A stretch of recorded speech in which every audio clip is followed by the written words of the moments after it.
So real quick before we get started today, I just want to let you all know that I'm going to be doing a Q&A style video on the channel real soon. So if you have any questions about me or about the channel at all, fire away in the comments and I'll be sure to respond.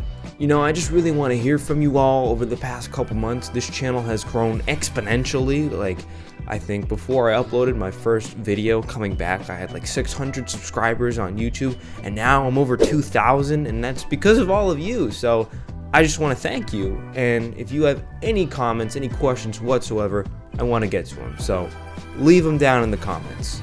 So with that being said, let's get right into how French Montana was allegedly up to some shady shit. 2024 has been an incredible year for hip-hop. We've seen broken records, comebacks, historic battles take place, so you probably might not remember that French Montana dropped an album this year.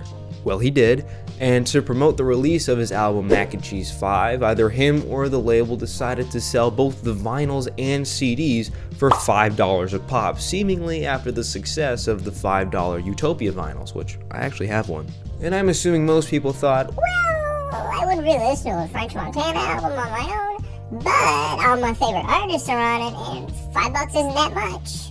And it's really not. For $5 a vinyl, even if you're just remotely interested, is absolutely worth getting.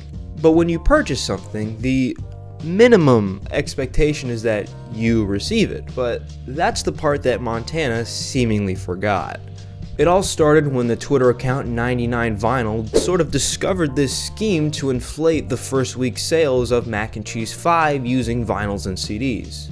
By the way, if you're someone in general who just collects hip-hop vinyls or maybe even vinyls in general, highly recommend you give 99vinyls a follow on Twitter. They're like the fastest account for like update times and releases for vinyls. Just recommend you give them a follow.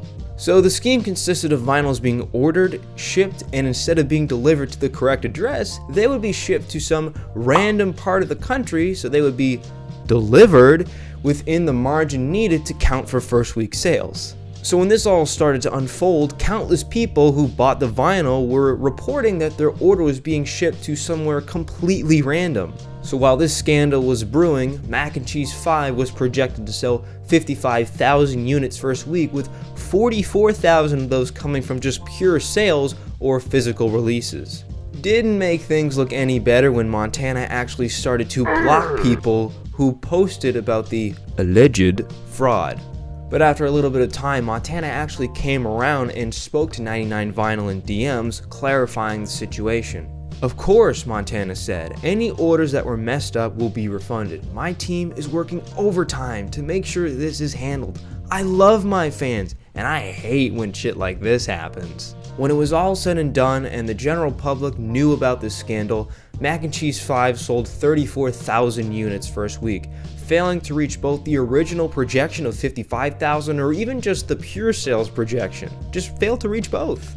So not only was Montana allegedly trying to scam the fans, he was trying to pull a fast one on Billboard, but once they caught up to this, they put a stop to this shit real quick. And quite honestly, I'm surprised this thing even sold 30,000 units just in general. Lord knows what the sales would have been without the CDs and vinyls. And the saga just sort of ended right there. I'm assuming that people got their refunds, but we don't really know. So if anyone was actually affected by this scandal, please reach out in the comments and let me know. Did you get your money back? And this vinyl scandal is just one small fragment of a larger scale problem in the record industry.